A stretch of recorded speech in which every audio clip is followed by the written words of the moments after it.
théologique, etc., etc.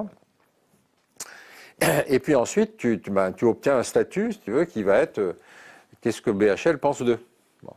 C'est pas le seul, hein, c'est pas le seul. Il ne faut pas que l'individu, la figure de pro du système, cache le système.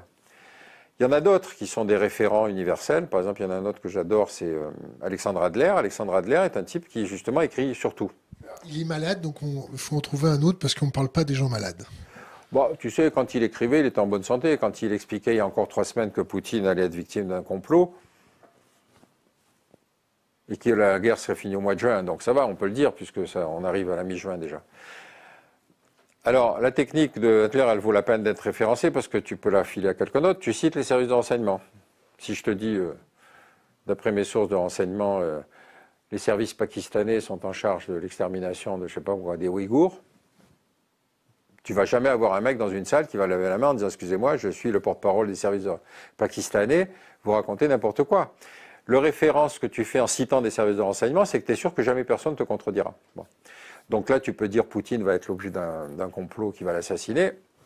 J'ai des sources dans les services de renseignement qui me disent que. C'est vachement prestigieux, ça te donne l'impression que tu connais.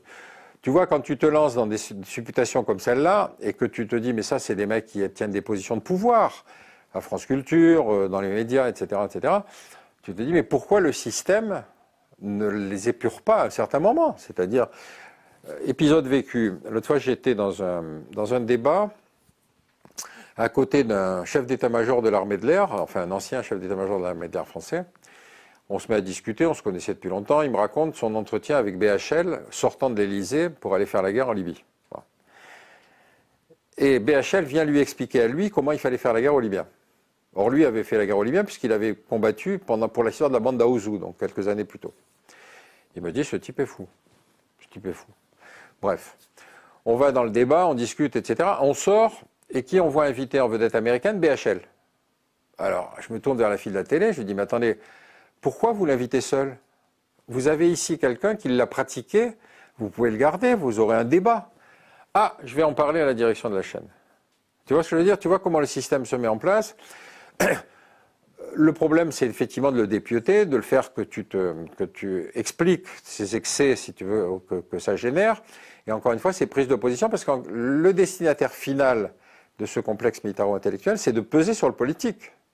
C'est ça la chose.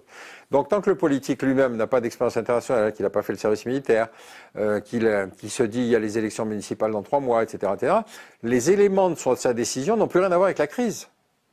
Les éléments de sa décision, c'est je montre que je m'occupe de ça, je montre que je suis décisionnel.